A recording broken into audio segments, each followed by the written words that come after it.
nació en Salto. Permanentemente se fue trazando objetivos y no paró hasta cumplirlos. Primero, vestir la camiseta de Peñarol.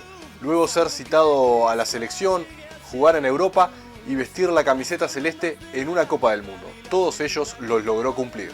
Luego de lo que fue una carrera capicúa con muchos equipos en España y Peñarol al comienzo y al final de su carrera, se retiró para ser entrenador de fútbol. Nos abrió las puertas de su casa para hablar de su carrera y también de su vida privada.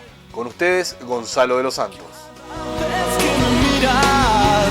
Cada sensación se proyecta la vida, mariposa técnico. Gonzalo, muchas gracias por recibirnos en tu casa para conversar un poco. Bueno, una carrera, la verdad, larguísima, completa, por muchísimos lugares estuviste, pero vamos a arrancar del principio. En Salto, ¿cómo arrancaste? Bueno, en el fútbol primero, después jugando en Chaná también. Sí,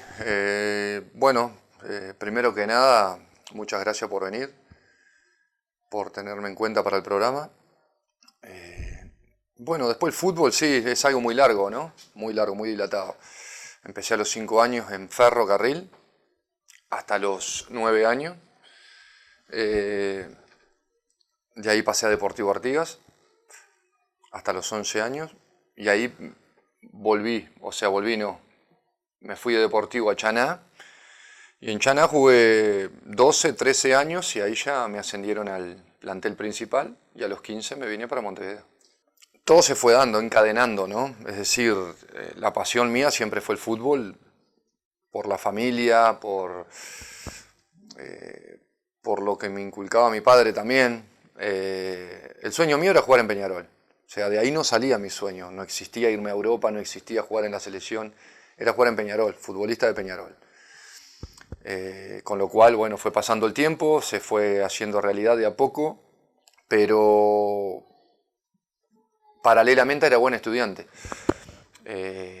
Y en el momento de decidir, en el momento de la verdad, cuando me fueron a buscar de Peñarol para venir a Montevideo, me encuentro, claro, con la negativa de mi padre, que quería prevalecer los estudios por encima del fútbol, porque mis hermanos eran muy, muy buenos futbolistas, pero ninguno pudo venir por aquí por diferentes motivos, ¿no? El sueño de mi padre, más que futbolista, era que ver a su hijo cumplir sus sueños. Si mi sueño era estudiar, mi viejo quedaba contento que yo me recibiera de algo, hiciera una carrera. Él sabía lo que representaba Peñarol para mí porque él me lo inculcó de chico. Y más allá de eso, creo que lo importante de todo esto es que se fueron dando los pasos, como te decía anteriormente, encadenando. Cuando yo vengo a la quinta división, en el año 93, se da también una etapa gloriosa a Peñarol, que era la del quinquenio, y con eso se facilitaron una cantidad de cosas, porque los que teníamos la oportunidad de ascender al primer equipo, estábamos envueltos por una dinámica positiva, es decir, teníamos futbolistas de mucha trayectoria que a los jóvenes, que Gregorio ascendía, los cubrían, en los momentos más delicados los cubrían, llámese clásico, llámese una situación comprometida, un partido difícil. Estamos envueltos por gente de mucha experiencia, ¿no? Fue todo muy rápido. Yo siempre digo a todo el mundo, y cuando hablo con algunas personas, ¿no? Porque generalmente es después que terminas tu carrera cuando vienen todas las preguntas, todos los recuerdos, te retroalimentás de lo que viviste. Fue muy rápido. Yo llegué en el 93 y en el 97 me fui para Europa. Habiendo ganado 4 campeonatos uruguayos. Exacto. Estando en la selección uruguaya también. Claro, porque desde el 93 al 95 yo hice quinta división todo el año 93. La quinta división de Tony, Pacheco, el Tato García, Nico Rotundo, Sebastián Flores, Zurraco, jugadores que llegaron a jugar conmigo en primera. Después hice cuarta división en el año 94 y a finalizar el año 94 me ascienden al plantel principal para ya no bajar más. Y ahí fue donde se dio ganar los 4 títulos con Peñarol. Y eso me llevó, producto de esa actuación, de esa confianza que me había dado Gregorio y del rendimiento también, que pude debutar con 18 años en la selección mayor. Y cuando llegaste a Peñarol en el 93, ¿ya venías jugando en la mitad de la cancha o en algún momento cambiaste el puesto? Es buena la pregunta. Lo que pasa es que en Salto yo realmente no pude jugar en la selección mayor. Yo me vine muy joven, entonces poca la gente que a mí me vio jugar en Salto. En el baby fútbol sí, estuve desde los 7 años en la selección hasta los 13. Pero en primera división jugué 2 años, a los 13, a los 14 años, en primera de Chaná. Y cuando me estaba haciendo futbolista de verdad, a los 15 ya me vine para Montevideo. Entonces la gente se pregunta, me vio lo que hice acá en Montevideo, en Peñarol, en la selección. Pero yo en Salto era un jugador diferente a lo que vieron acá. ¿Por qué? Porque me tuve que adaptar a lo que era el 5 de Peñarol. Yo cuando jugaba en Chaná, en mi última época, agarraba, siempre decía, la pelota en el área mía y me iba sacando jugadores y llegaba al área contraria. Pero cuando llegué acá, me pidieron otra cosa y me tuve que adaptar. Pero me tuve que adaptar porque yo sabía que tenía eso que me pedían. El 5 de Peñarol es el caudillo del equipo, el tranque, el saltar, el abrir los codos, el cubrirse, el trancar fuerte, el dejar todo en cada partido. Esos son los valores que tuve que reforzar para quedarme con la camiseta número 5 de Peñarol. Y más cuando venías del interior era muy difícil. En la selección mayor me tocó debutar, como te decía, con 18 años. Picho Núñez me hizo debutar. Ya había... Hoy en día no hay jugadores que debuten con 18 en Uruguay. Y José María Jiménez. Pero lo que pasa es que en aquella época las redes sociales no existían. Hoy destacás, jugás un partido 8 puntos y se enteran de todo el mundo, porque las redes sociales hoy potencian a un futbolista. Ojo, lo potencian o lo hunden. O sea, para los dos extremos, ¿no? En aquella época no había nada de eso. El rendimiento en la cancha, la gente que te quería contratar o llevar era el que realmente valía. Y sí, me hizo debutar con 18 años. La verdad que teníamos un plantel espectacular, rodeado de figuras enormes, como Francesco, Leo Rubén Sosa, Bengochea, el Pato Aguilera, Fonseca, futbolistas que habían estado en mundiales ya, varias Copa Américas, y que para uno eran referentes a modo futbolístico. Pero como decías vos, hoy son pocos los que debutan con esa edad. Lo que pasa que evidentemente hoy, por ejemplo el caso de José María Jiménez, es un chico que debutó con 18 años, destacó por méritos propios. En Danubio llevaba jugado 6 partidos, 7 cuando fue transferido. Todo entra en la vorágine de lo que son las redes sociales para actualizar al futbolista de hoy en día.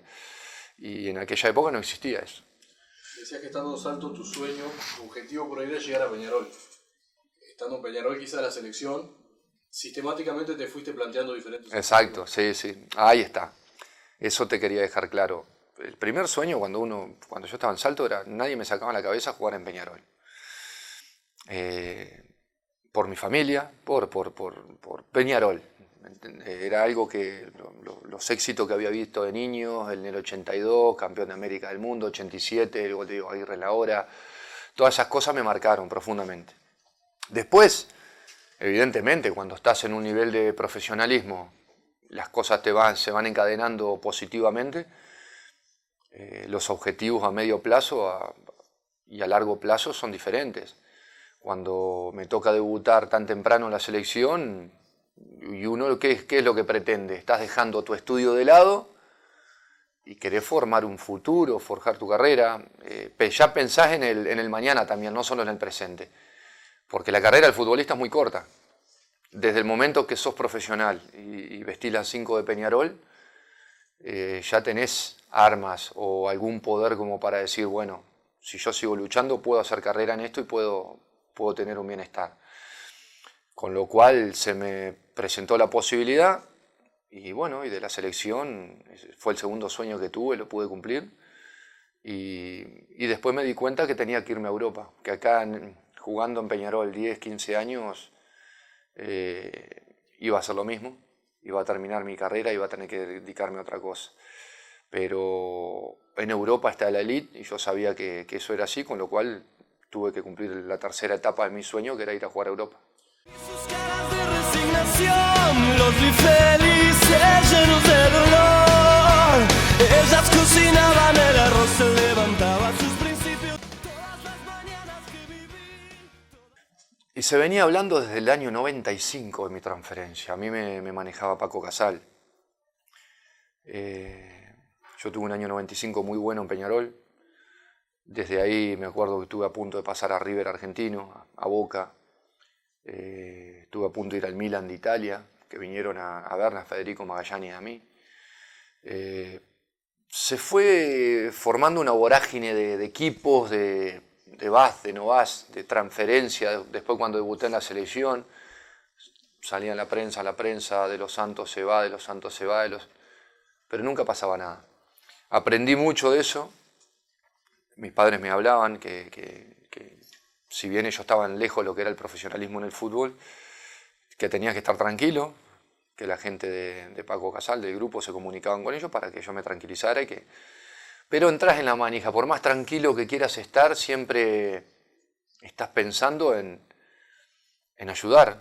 Tenés una familia, yo tengo, somos 10 conmigo en mi familia, 9 hermanos, más yo somos 10. Entonces, evidentemente, estás pensando en el futuro. Y en el año 97, después de la Copa América de Bolivia, se brinda la posibilidad de 2 o 3 equipos. Y me surge la posibilidad de irme al Mérida, de España, un equipo recién ascendido a Primera División, porque no necesitaba pasaporte comunitario. Si yo hubiese tenido pasaporte comunitario, iba al Atlético de Madrid o al Zaragoza. Pero en ese momento yo necesitaba ya irme. Ya era un contrato muy importante en Europa que me estaban ofreciendo. Y bueno, y todos me impulsaron a que me fuera. Y después de ahí, bueno, la carrera se fue dilatando con el tiempo, en diferentes equipos, pero llegar al Mérida con 20 años y que te den la posibilidad de jugar la máxima cantidad de partidos, eso para mí fue lo que me hizo madurar. Hasta el día de hoy, cada futbolista uruguayo que se va a un equipo grande, sacando el caso de José María Jiménez, porque está fuera de contexto, o sea, está iluminado, y tiene a Diego Godín al lado, ¿no? Pero para mí el futbolista uruguayo tiene que hacer lo que hizo Luis Suárez, lo que hizo Edinson Cavani, futbolistas que van a equipos menores o ligas menores, como fue Suárez, al Groningen, y de ahí el más tiene la posibilidad de jugar 35, 40 partidos al año, y eso es lo que te va a dar un nombre en Europa. O sea, yo siempre pongo el ejemplo, las casas se hacen de los cimientos hacia el techo, y no al revés del techo a los cimientos. Si vos te vas a un equipo súper grande, es muy posible que en vez de subir más que ese equipo no podés, pero bajar podés bajar muy rápido. Entonces, el futbolista uruguayo está capacitado para jugar en cualquier equipo, pero que empiece en un equipo de mitad de tabla para abajo de cualquier liga importante. Yo me fui, me acuerdo, el 28 de agosto del 97 y quedaban 3, yo iba a la tercera fecha del torneo de clausura. Y yo me fui, jugamos un partido un miércoles de noche contra el Gremio de Porto Alegre, en Porto Alegre, y me fui de Porto Alegre a España. No sabían ni mis padres, ni mis hermanos, no sabía nadie que yo me iba de ahí. No había ni celular, yo. No había celular, no había nada. Lo que sé que ese jueves a las 4 de la tarde me iban a ir a esperar al aeropuerto acá de Carrasco. Y yo me iba para Europa, estaba viajando. Bueno, se enteraron, tuve que llamar de Río de Janeiro una escala, me fui con el equipo deportivo de Peñarol. Me esperaron los que trabajan para Paco Casal, me esperaron en Europa, en Madrid.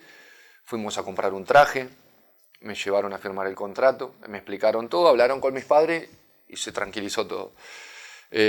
Lo que me encontré cuando llegué, y fue una sorpresa para mí, porque yo estaba acostumbrado a ver en la televisión el Santiago Bernabéu, el Nou Camp, la Romareda, estadios muy grandes, ¿no? El Vicente Calderón.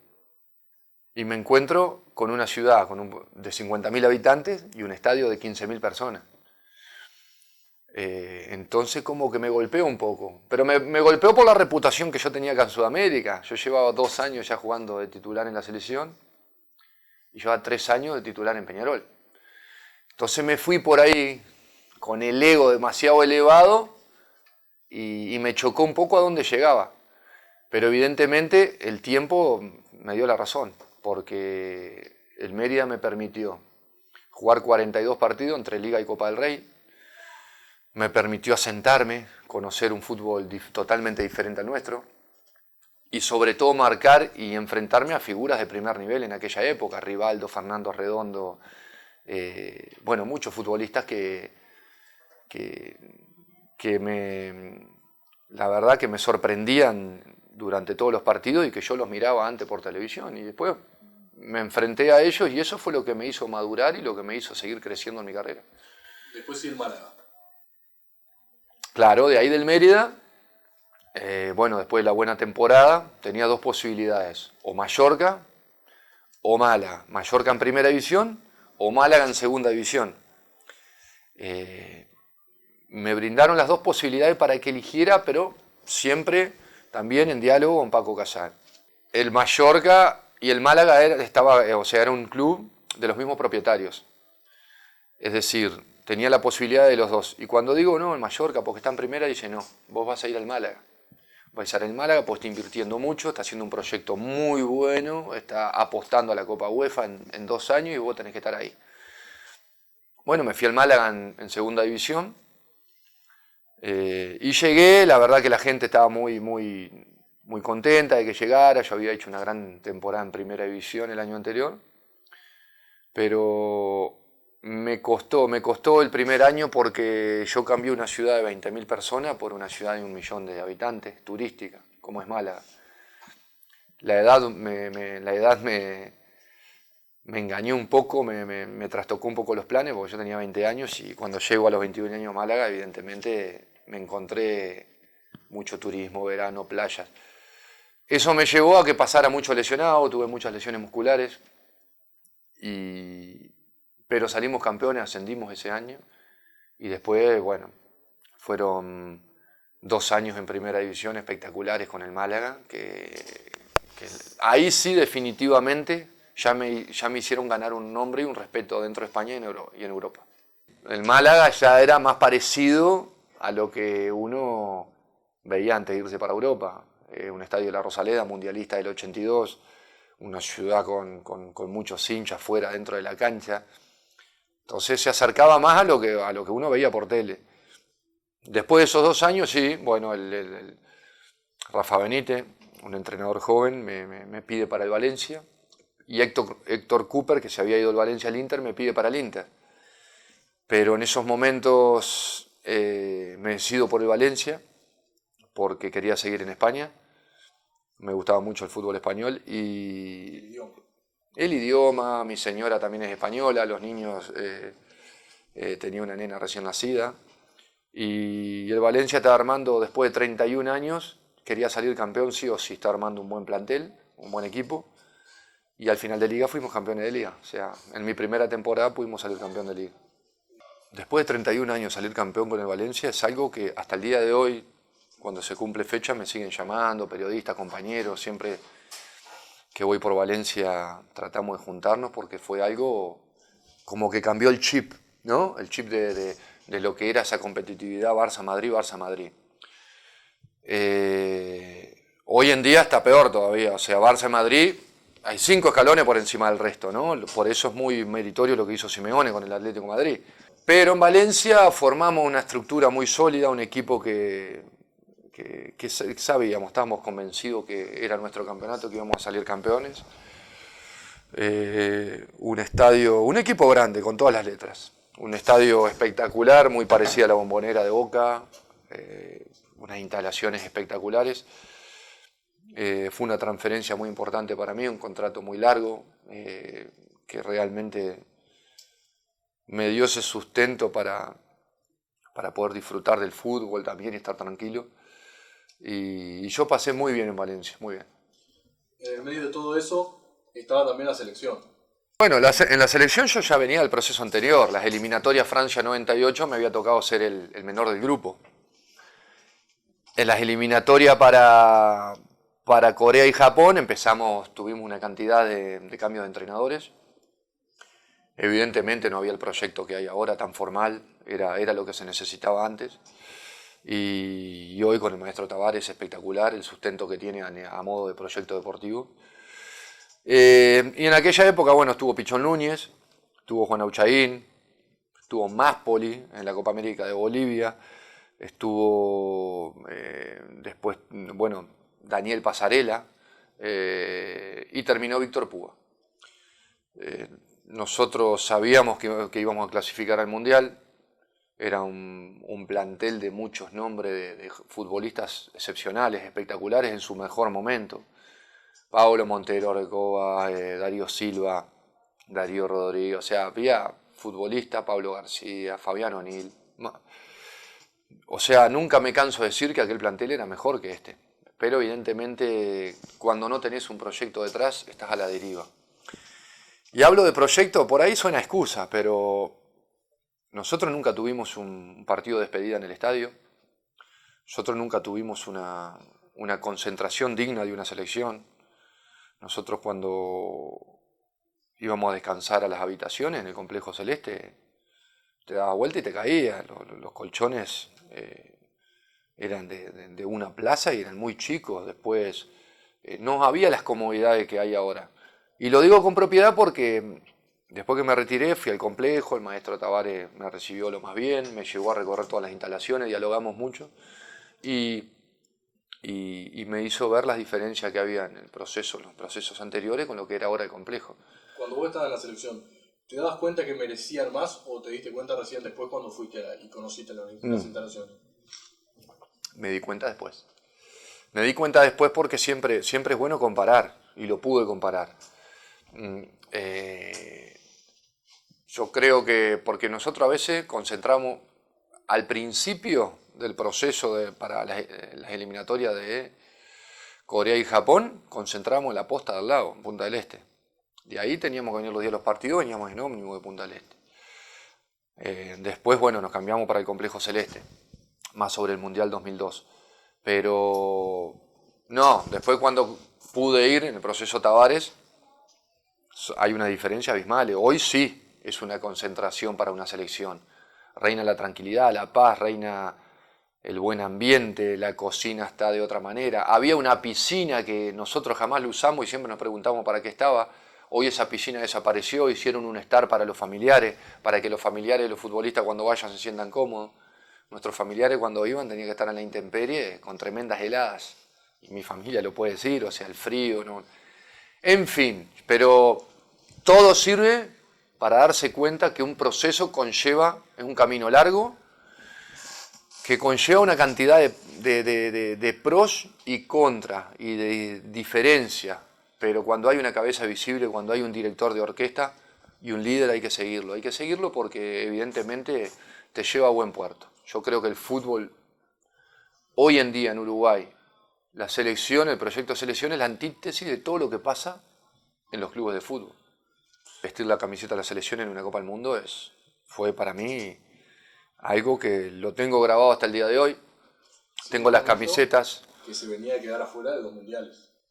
Exactamente. Exactamente. Se venía de quedar afuera de 2 mundiales. Había mucho hambre de jugar una Copa del Mundo. Es la primera Copa del Mundo y la única que se jugó en 2 países. Pero yo siempre dije, si el grupo hubiese estado más unido, y eso siempre lo digo, un poquito más cohesión grupal, nosotros nos parábamos hasta semifinales. Porque digo cohesión grupal porque hoy lo veo así, muchas veces lo he hablado con Paolo, con Darío Rodríguez, y ellos dicen, no era mal grupo, no. Para mí era, no sé si mal grupo, pero no era un grupo hecho para una selección. Porque había subgrupos, tomaban mate unos, los otros conversaban, los otros jugaban a las cartas. O sea, no había ese... Si bien no todos tienen que ser amigos de todos, se fueron dando cosas que quizás si hubiésemos estado más unidos, yo estoy convencido que era una selección para llegar lejísimo. Nosotros estamos un poco con la cabeza puesta más en la eliminación que en pasar. Cuando vos ya entras a una cancha de fútbol, por más que digamos antes en el vestuario, vamos arriba, somos Uruguay, vamos que acá clasificamos.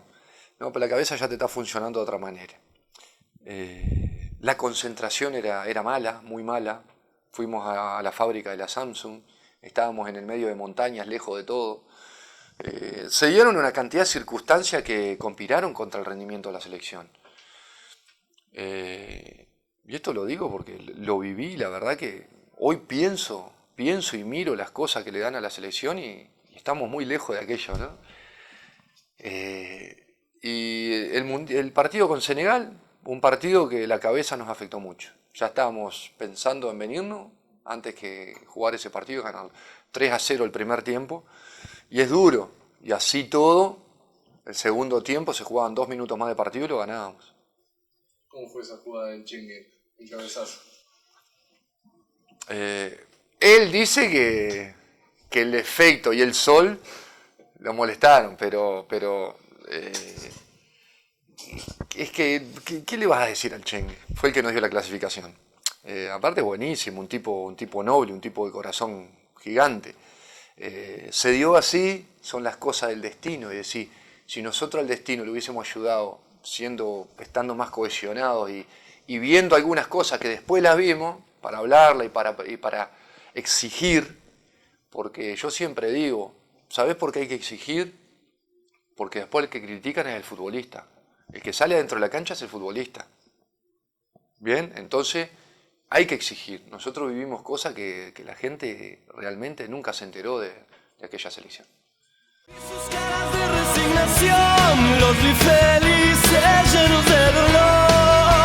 Ellas cocinaban el arroz, se levantaban sus principios todas las mañanas que viví. Estuve un año a préstamo en el Atlético, un club que me marcó para bien, espectacular, una institución clase A, ¿no? Tuve compañeros, bueno, el profe Ortega estaba uruguayo, era el preparador físico, el Cholo Simeone era compañero de equipo, el Niño Torres era jovencito, y tenía algunos históricos como Santi, como Aguilera, Tony Muñoz, que venían de la época del doblete en el año 95. A mí la verdad me gustó mucho estar en el Atlético de Madrid, tenía una opción de compra. Me habían dicho que me iban a comprar al Valencia y hacer uso de los 4 años de contrato que estaban en la opción. Nunca supe por qué no hicieron uso de la opción cuando me lo habían dicho. Pero volví a Valencia, me quedaban todavía 3 años de contrato en Valencia. Volví con Ranieri, bueno, y el Valencia no me quiso ceder a ningún lado, quería que me quedara ahí porque iba a ser útil. Y bueno, y ahí seguí en Valencia. En ese momento en Atlético de Madrid también tuviste la posibilidad de conocer al Papa Juan Pablo II. Claro, tuve la suerte de ir en el año del centenario del Atlético de Madrid, ¿no? El año del centenario se hicieron una cantidad de actos conmemorativos en diferentes partes del mundo, dentro de España. Y uno de los actos fue ir al Vaticano, no recuerdo bien si fue noviembre o diciembre del 2003, que fuimos a visitarlo. Y sí, yo soy muy creyente, para mí Juan Pablo II marcó, para mí era un hito como papa, fue, no sé, algo que me marcó de chico, cuando fue a Salto, que yo fui a verlo también, pero me marcó mucho. Y bueno, tuve la posibilidad de ir al Vaticano, de vivir eso que para un creyente es importantísimo, ¿no? Me acuerdo que en el Valencia había tenido con Ranieri, con el italiano, Claudio Ranieri, había tenido unas diferencias tácticas y de vestuario. Él fue claro conmigo que no iba a contar desde septiembre, octubre, que tuve las diferencias, hasta diciembre no iba a contar conmigo. Me dijo que me buscara un equipo para tener continuidad por la selección, ¿no? Por las eliminatorias del Mundial de Alemania que me necesitaba. Cuando me vine de vacaciones en diciembre a Salto, las vacaciones de Navidad, me llamó Héctor Cooper, que estaba entrenador del Mallorca, que quería que fuera para allá, que tenía la puerta abierta. Y yo lo primero que le pregunté fue, pero me necesitan en esa posición porque yo estoy buscando un equipo que me dé continuidad, porque si no me voy a quedar sin Mundial. Dijo, sí, si te estoy llamando es porque te necesito. Y bueno, y terminé en el Mallorca, jugué bastantes partidos, nos salvamos al borde, veníamos 11 puntos abajo, últimos en la tabla, y nos salvamos por una regla de 3 que hubo con un empate del Betis en la última fecha, y desciende el Levante en ese año. pero me permitió también por lo menos reengancharme en la selección de nuevo, ¿no? Que al final quedamos eliminados de Alemania 2006. Mi padre falleció en el año 2000. Mi padre, yo estaba en el Málaga cuando falleció. Cuando estoy en el Hércules, sí, bueno, fue el primer año, estábamos en la habitación con Schiavi, estábamos en Isla Canaria, habíamos jugado con Las Palmas, o Tenerife, con el Tenerife. Y bueno, y por la mañana me llamaron que bueno, mi hermano había tenido una desgracia, un paro cardíaco, y estaba en España. Y son esos momentos que te hacen pensar para qué estamos, ¿no? Me tuve que ir del hotel inmediatamente, solucionar una cantidad de cosas, porque detrás de mí había también una familia enorme, mi mujer embarazada, muchos hermanos acá en Uruguay, hermanas en España, o sea, una cantidad de cosas que se daban para poder traer a mi hermano para Salto, que era la ciudad donde él había nacido. Pero en fin, esas cosas, las cosas duras te fortalecen. Estuve 2 años en el Hércules, en segunda división, no pudimos ascender, invirtió mucho dinero el presidente, me acuerdo, para poder ascender, llevó jugadores como Montenegro, Grafa, Argentino, Calandria, Diego Mateo, bueno, el mismo Flaco Schiavi había ido de Boca, invirtiendo una suma de dinero bastante importante. Una ciudad espectacular, Alicante, una ciudad espectacular, muy turística. Y evidentemente no pudimos ascender por esas cosas que el fútbol no quiere. Creo que tampoco hicimos mucho mérito, siempre estuvimos ahí quinto, sexto, pero nunca tuvimos la estocada final. Nos tocó las dos, o sea, el repechaje del 2001 en Melbourne fue a favor nuestro. El repechaje del 2005 en Sydney fue a favor de Australia. Si miramos el partido de nuevo, teníamos que haber clasificado nosotros, pero no por los penales. La prórroga, lo que fue el alargue, fue todo de Uruguay. Todos los 30 minutos fueron de Uruguay. Después, bueno, los penales, suerte y verdad. Los australianos, cuando fuimos a los penales, se tenían tanta fe, festejaron que fuéramos a penales. Pero una gran selección teníamos. Aparte, ya le habíamos agarrado el sistema táctico a Jorge Fossati. Al principio estábamos un poco... no le agarrábamos la mano a ese sistema, pero a la hora de la definición, en las últimas fechas eliminatorias, más el repechaje, el equipo ya le había agarrado la mano y andábamos volando. Termina el partido con Australia, subimos y Australia tenía toda la parte de arriba de un Jumbo, un 747 Qantas, la línea aérea australiana, tenía toda la parte de business y de primera clase, todo para ellos con 3 camillas, dándose masaje los futbolistas, todo.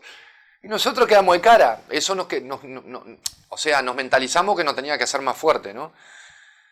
Pero nos sacaron 2 o 3 días de entrenamiento, solamente con ese detalle nos sacaron ventaja. Nosotros, sin tener algo cercano a eso, dimos todo, yo creo que dimos todo y no nos guardamos nada. Pero esos detalles de planificación son lo que te llevan a los grandes resultados. Por eso yo te digo, todo eso entra dentro de procesos de proyecto. Todo proyecto tiene un principio y un final. Y dentro de la planificación, dentro del ejecutar un proyecto, tienen que estar todas esas metodologías, esas partes del proyecto. O sea, contratar el avión, el poner 3 camillas, pedirle a la línea aérea poner 3 camillas porque vamos a salir a tal hora, termina un partido importante, vamos a estar cansados, ya podemos ir recuperando en el viaje. Llegás a Australia, evidentemente, con días de entrenamiento diferentes, ¿no? Yo cuando volví a Peñarol no rendí ni un 40% de lo que yo quería. Pero todo tiene un porqué. Yo siempre, en mi profesión, siempre traté de ser muy profesional. Me cuidaba mucho, porque si no, no podía jugar. Yo jugaba con mi físico. Si estaba bien físicamente, rendía. Y así fue mi carrera en Europa. Jugaba con mi físico, para estar bien con la pelota tenía que estar bien físicamente, para saltar tenía que estar bien físicamente, para rendir, estar bien físicamente, un 120%. Cuando vine a Peñarol me encontré que el entrenamiento era un entrenamiento corto, mediocre para mi gusto, y me encontré con un Peñarol diferente al que me había ido, es decir, la época gloriosa aquella, con futbolistas de experiencia, ganando títulos, Y llegué con una juventud que te quería pasar por arriba. Entonces, las épocas cambiaron mucho. Esa presión que yo me autoimponía conspiró contra mi rendimiento en la cancha. Yo no dormía hasta las 4 de la mañana. Los más jóvenes venían a preguntarme, Gaucho, hablá, ¿cuándo vamos a cobrar? Gaucho esto, Gaucho... Digo, pero vamos a bajarla al piso. Todo eso llevó a que evidentemente llegara los domingos con una autoexigencia que querés hacer las cosas bien y te sale todo mal. Agarré un equipo también que no jugaba nada. Lamentablemente no jugábamos a nada. Muchos cambios de entrenadores y tuvo Mario Saralegui, tuvo Julio Rivas, después terminamos con Víctor Púa, pero no jugábamos a nada. Y bueno, se dio así mi vuelta, nadie la programó. Y bueno, y tomé la decisión de retirarme porque yo quería empezar y terminar en Peñarol. Pasé 2 meses muy mal, nadie se enteró. Los traté de simular, te faltaba el entrenamiento, te faltaba el vestuario, el mate con los compañeros. Pero tuve el sostén de mi familia, salíamos a pasear, me respaldaba mucho en ellos. Tenía mi madre en Salto, mis hermanos, siempre ese apoyo constante, pero sin que ellos se enteraran de que yo estaba mal. Yo lo disimulaba, pero por dentro tenía ese fuego interior de decir yo me voy a enganchar de nuevo porque tengo 34 años, tengo para jugar 3-4 años más. De hecho me llamaron varios entrenadores, pero yo quería terminar en Peñarol, quería terminar ahí, no era que tenía el convencimiento de jugar hasta los 40 años, nunca pensé en eso. Y mientras tanto estaba haciendo el curso de entrenador, estaba dirigiendo un equipo de la liga universitaria y mi cabeza estaba ocupada. Si hubieses encontrado por ahí un Peñarol como el que dejaste cuando te fuiste, podías jugar algunos años más. Un Peñarol donde a los mayores por ahí se los respetaba un poco más, donde las cosas en lo deportivo iban bien, entonces se podía. Pero sí, acá... Eso me lo dijo Darío, Rodríguez y Tony, un asado que hicimos aquí en casa. Me dijeron, dice, Gonza, dice, si te llegaba a agarrar el preparador físico Piñatares de Diego Aguirre, te estiraba la carrera 3-4 años más.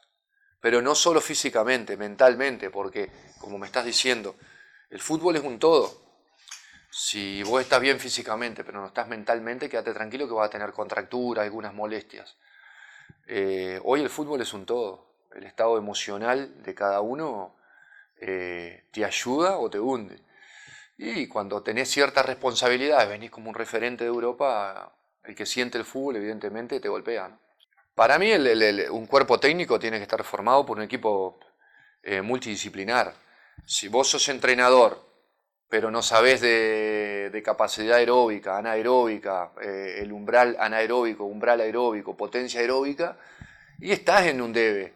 Si sos entrenador tenés que saber de sistemas, tenés que saber de táctica, física, un poco de psicología, recursos humanos, manejo de grupos, un poquito de todo.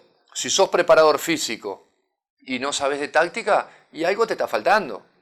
No te pueden, o sea, para mí tiene que ser pluridisciplinar.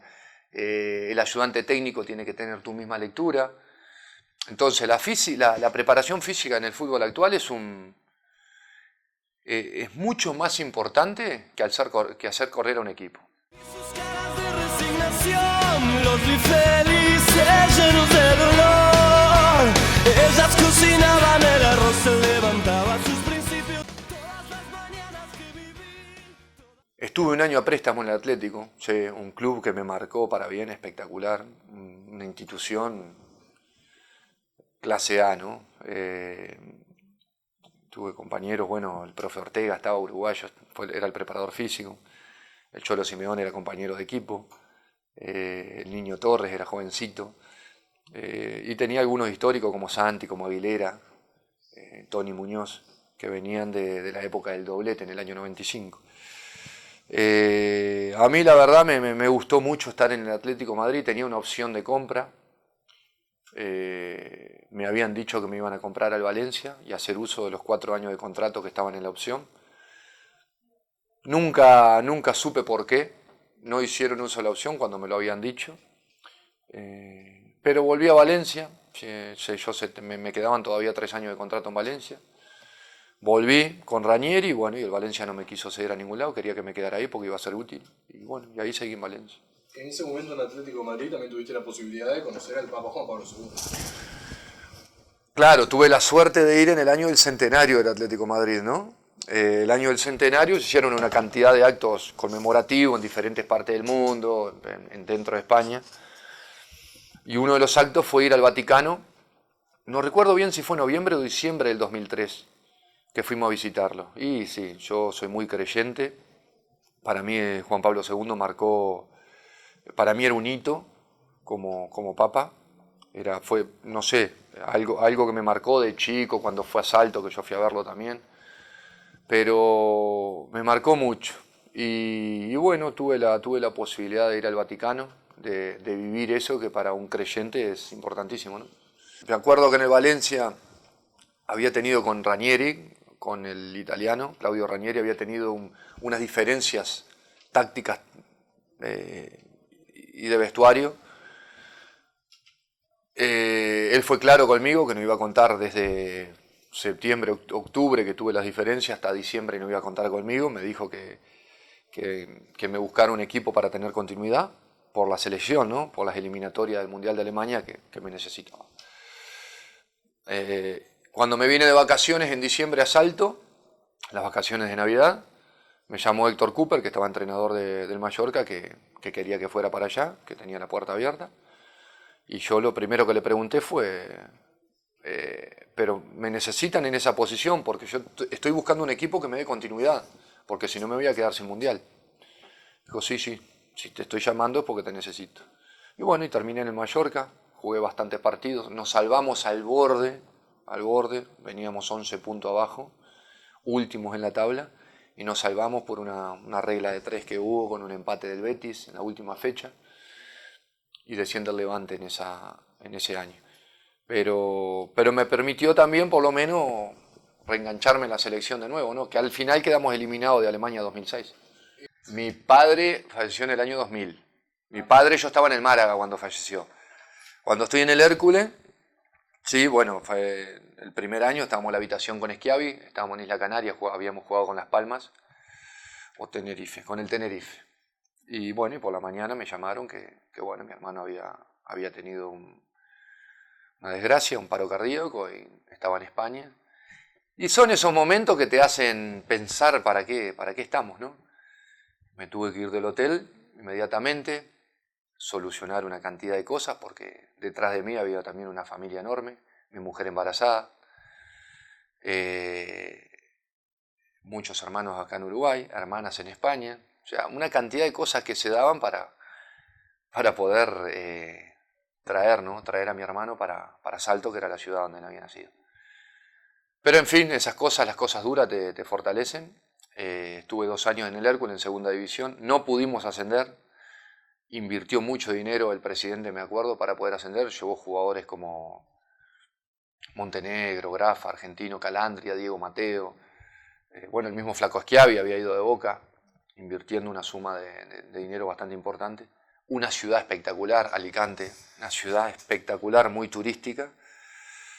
Y evidentemente no pudimos ascender por esas cosas que el fútbol no quiere. Creo que tampoco hicimos mucho mérito, siempre estuvimos ahí quinto, sexto, pero nunca tuvimos la estocada final. Nos tocó las dos, o sea, el repechaje del 2001 en Melbourne fue a favor nuestro. El repechaje del 2005 en Sydney fue a favor de Australia. Si miramos el partido de nuevo, teníamos que haber clasificado nosotros, pero no por los penales. La prórroga, lo que fue el alargue, fue todo de Uruguay. Todos los 30 minutos fueron de Uruguay. Después, bueno, los penales, suerte y verdad. Los australianos, cuando fuimos a los penales, se tenían tanta fe, festejaron que fuéramos a penales. Pero una gran selección teníamos. Aparte, ya le habíamos agarrado el sistema táctico a Jorge Fossati. Al principio estábamos un poco... no le agarrábamos la mano a ese sistema, pero a la hora de la definición, en las últimas fechas eliminatorias, más el repechaje, el equipo ya le había agarrado la mano y andábamos volando. Termina el partido con Australia Subimos y Australia tenía toda la parte de arriba de un Jumbo, un 747 Qantas, la línea aérea australiana, tenía toda la parte de business y de primera clase, todo para ellos, con 3 camillas, dándose masaje los futbolistas, todo. Y nosotros quedamos de cara, eso o sea, nos mentalizamos que nos tenía que ser más fuerte, ¿no?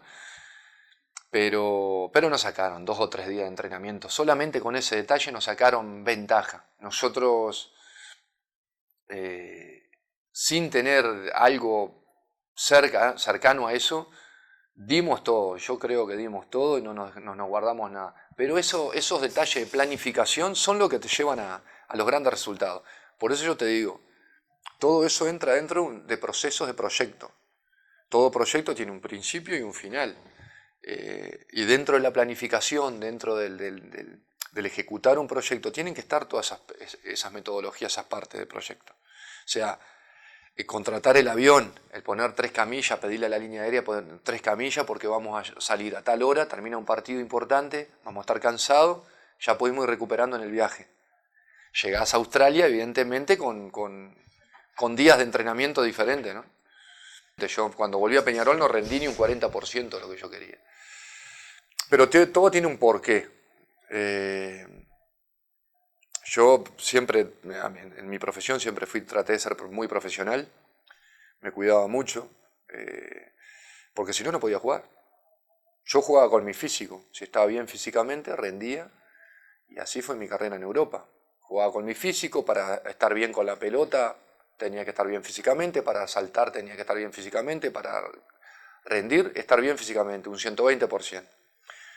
Cuando vine a Peñarol me encontré que el entrenamiento era un entrenamiento corto, mediocre para mi gusto, y me encontré con un Peñarol diferente al que me había ido, es decir, la época gloriosa aquella, con futbolistas de experiencia, ganando títulos, y llegué con una juventud que te quería pasar por arriba. Entonces, las épocas cambiaron mucho. Esa presión que yo me autoimponía conspiró contra mi rendimiento en la cancha. Yo no dormía hasta las 4 de la mañana. Los más jóvenes venían a preguntarme, Gaucho, hablá, ¿cuándo vamos a cobrar? Gaucho esto, Gaucho... Digo, pero vamos a bajarla al piso. Todo eso llevó a que evidentemente llegara los domingos con una autoexigencia que querés hacer las cosas bien y te sale todo mal. Agarré un equipo también que no jugaba nada. Lamentablemente no jugábamos a nada. Muchos cambios de entrenadores y tuvo Mario Saralegui, tuvo Julio Rivas, después terminamos con Víctor Púa, pero no jugábamos a nada. Y bueno, se dio así mi vuelta, nadie la programó. Y bueno, y tomé la decisión de retirarme porque yo quería empezar y terminar en Peñarol. Pasé 2 meses muy mal, nadie se enteró. Los traté de simular, te faltaba el entrenamiento, te faltaba el vestuario, el mate con los compañeros. Pero tuve el sostén de mi familia, salíamos a pasear, o sea, me respaldaba mucho en ellos. Tenía mi madre en Salto, mis hermanos, siempre ese apoyo constante, pero sin que ellos se enteraran de que yo estaba mal. Yo lo disimulaba, pero por dentro tenía ese fuego interior de decir yo me voy a enganchar de nuevo, porque tengo 34 años, tengo para jugar 3, 4 años más. De hecho me llamaron varios entrenadores, pero yo quería terminar en Peñarol, quería terminar ahí, no era que tenía el convencimiento de jugar hasta los 40 años, nunca pensé en eso. Y mientras tanto estaba haciendo el curso de entrenador, estaba dirigiendo un equipo de la liga universitaria y mi cabeza estaba ocupada. Si hubieses encontrado por ahí un Peñarol como el que dejaste cuando te fuiste, podías jugar algunos años más. Un Peñarol donde a los mayores por ahí se los respetaba un poco más, donde las cosas en lo deportivo iban bien, entonces se podía. Pero sí, acá... Eso me lo dijo Darío, Rodríguez y Tony, un asado que hicimos aquí en casa. Me dijeron, dice, Gonza, dice, si te llegaba a agarrar el preparador físico Piñatares de Diego Aguirre, te estiraba la carrera 3, 4 años más. Pero no solo físicamente, mentalmente, porque, como me estás diciendo, el fútbol es un todo. Si vos estás bien físicamente, pero no estás mentalmente, quédate tranquilo que vas a tener contracturas, algunas molestias. Hoy el fútbol es un todo. El estado emocional de cada uno te ayuda o te hunde. Y cuando tenés ciertas responsabilidades, venís como un referente de Europa, el que siente el fútbol evidentemente te golpea, ¿no? Para mí un cuerpo técnico tiene que estar formado por un equipo multidisciplinar. Si vos sos entrenador, pero no sabés de capacidad aeróbica, anaeróbica, el umbral anaeróbico, umbral aeróbico, potencia aeróbica, y estás en un debe. Si sos entrenador tenés que saber de sistemas, tenés que saber de táctica, física, un poco de psicología, recursos humanos, manejo de grupos, un poquito de todo. Si sos preparador físico y no sabes de táctica, y algo te está faltando. No te pueden, o sea, para mí tiene que ser pluridisciplinar. El ayudante técnico tiene que tener tu misma lectura. Entonces la preparación física en el fútbol actual es mucho más importante que hacer correr a un equipo. Sus caras de resignación, los vi felices, llenos de dolor. Ellas cocinaban el arroz, se levantaba sus principios todas las mañanas que viví. Para mí Guardiola es el número uno. Pero no por decirte Guardiola es el número uno, voy a dejar de ver que Mourinho es un crack, un fenómeno, un referente. Si mirás cómo juega un equipo y cómo juega el otro, bueno, tenés que sacar las dos cosas. El Atlético Madrid de Simeone en la temporada pasada y la anterior lo que jugaba era espectacular. Y era un equipo que te jugaba con un delantero solo, te esperaban todos atrás y salían a la contra. Guardiola no ve el fútbol así, lo ve de otra manera. Pero no por eso Simeone es malo. ¿Entendés? ¿En qué momento decidiste que ibas a ser director técnico?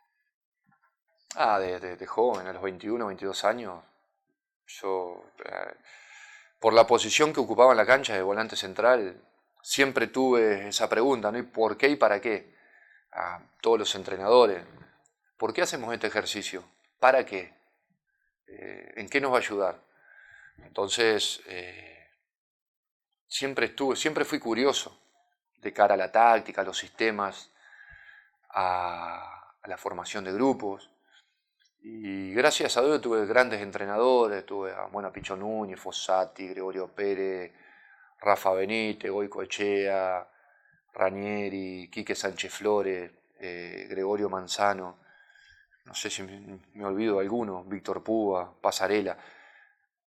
Yo de todos vas sacando cositas, pero yo siempre digo, lo que más te queda es lo que no te gusta que te hagan. Es decir, puedo tener mi impronta como entrenador. Rafa Benítez para mí fue el top de los entrenadores que tuve. Una metodología de entrenamiento espectacular y el mensaje llegaba los domingos a la cancha. Y nosotros los ejecutábamos bien. Después, pero lo que más me queda grabado no es lo bueno, sino las cosas que no me gustaban que hicieran algunos entrenadores conmigo. Para mí el volante central es el puesto clave de un equipo y es el puesto donde mejor se ve el fútbol. Vos tenés mucha cancha de frente, pero a la vez tenés que estar con visión periférica mirando para atrás, que es lo que tenés. Te puedo hablar 5 horas de esto, porque la verdad me encanta hablar de fútbol. El ser volante central hoy, para mí, es uno de los puestos fundamentales. Y más ahora que está el famoso doble 5, que desde que llegó te tenés que repartir la mitad de la cancha. Hoy el 5 no tiende solo a recuperar, a tirarse el piso. Hoy el 5 tiene que hacer cambios de frente, hoy el 5 tiene que pisar las dos áreas, tiene que hacer los relevos, las coberturas. Tiene que ser mixto. Tiene que ser mixto. Yo pongo el ejemplo de Mauro Arambarri, el pibe salteño que la rompió en el sub-20. Para mí es un jugador que en Europa va a funcionar, porque es lo que se está buscando ahora. Dinámica, buen sentido táctico, y un trajinar constante y que la pelota no sea solo a 5 metros, que tenga buen desplazamiento en largo también. Y después, en tu etapa como técnico, primero en la liga universitaria, varios años después te fuiste a Miramar Misiones. Los resultados no te acompañaron y ¿cómo se maneja esa, por ahí, frustración, por así decirlo, de ver que lo que vos haces en la semana no se ve reflejado en la cancha del domingo? A mí lo que trabajábamos la semana, los domingos lo hacíamos. Eso es lo que me dejó más tranquilo y la metodología de trabajo. O sea, yo de Miramar me llevo una experiencia espectacular. Por convicción propia y por determinadas situaciones que no estaba de acuerdo, decidí dar un paso al costado. Me dolió mucho dar un paso al costado por los futbolistas, pero me entendieron perfectamente. Pero yo no me fijaba en el macro, en el resultado solo. Era mi primera experiencia y yo quería mirar a ver qué funcionamiento de equipo había. Si en esa primera experiencia lo que trabajamos, como me decís vos, se hacía los domingos o no. Y se hacía. Pero ¿qué pasa? En determinado momento en un partido lo que prevalece son las individualidades. Si los futbolistas de Miramar estuvieran en Peñarol, quédate bien tranquilo que es porque tienen más cualidades, ¿no? Individuales. Pero al estar en Miramar, evidentemente las diferencias individuales hay en todos los puestos. Yo estoy muy conforme. En la liga universitaria me dio también una gran experiencia a modo de fútbol amateur, espectacular. Bueno, yo soy un apasionado del fútbol, del entrenamiento deportivo. Todo lo que sea entrenar, para mí está bien y trato de aprender de todo, ¿no? El joven de hoy en día es un futbolista rebelde, es un futbolista que tiene que dialogar, un aprendizaje guiado, como se suele llamar. ¿Qué es un aprendizaje guiado? Es que le estás enseñando, pero a la vez lo estás guiando para que no se desvíe. Vos le podés decir, vamos a hacer un ejercicio, un 4x4 versus 3. Posesión de pelota. Pero ese joven está hablando con tu compañero, estás explicando el trabajo y está con la manita abrazándolo, hablándole. Después que termina de explicar, levanta. ¿Cómo es que no entendí? Sin embargo, el mayor ya no le tenés que decir nada. El mayor va y te escucha, terminás de explicar y es el mayor que le va a explicar al joven después. O sea, se intercambian los roles, ¿no? Te ayuda y se intercambian los roles. El fútbol actual apunta a la inteligencia. No por ende el proceso de selección tiene futbolistas muy inteligentes. Para mí, el fútbol mundial apunta a eso. Futbolistas que más inteligencia o más atención presten durante toda una semana y en un partido, y son los que van a destacar. Porque hay ejercicios de entrenamiento, metodologías que los entrenadores las explican y siempre está el desatento que te contagia a 5 o 6 futbolistas, ¿entendés? Después también hiciste el curso en gestión y dirección de entidades deportivas. ¿Qué te aportó eso? Eso fue en el año desde 2006 al 2008 lo hice en Barcelona. Y porque en el fútbol europeo el cargo de director deportivo ya estaba muy maduro cuando yo llegué en el año 97. Y más maduro con el transcurso del tiempo. La dirección y gestión de entidad deportiva es como es sustentar un proyecto deportivo dentro de un club de fútbol. ¿Bien? Acá en Uruguay todavía se pone en duda el director deportivo, gerencia deportiva. Todavía no hay director deportivo. Pero yo lo hice porque soy un apasionado de esto. A mí me gusta ser entrenador, pero me gusta planificar y me gusta tener una estructura detrás. Entonces, si vienen con una estructura detrás y sos el entrenador, estaría bueno que como entrenador también dieras tu punto de vista. Y cada vez que voy a Europa trato de organizar, ¿no? Utilizar mis contactos, antiguos compañeros, para ir a ver entrenamiento, intercambiar conceptos, ¿no? Con grandes entrenadores. Y sí, estuve en Barcelona, reunido con Guardiola, y estaba Iguaje Villa, estaba Lorenzo Buenaventura, el preparador físico, y tuvimos un rato muy ameno, donde me encontré con Puyol, con Valdés, con Xavi, con Iniesta, futbolistas que se habían enfrentado en mi época contra mí. Entonces, contra Messi no pude enfrentarme, pero me regaló la camiseta, que la tengo acá firmada por todo el vestuario. Y sí, se dio un momento de broma y gracia porque le decían, dice, menos mal que este no te marcó, porque ahí sí que ibas a sufrir.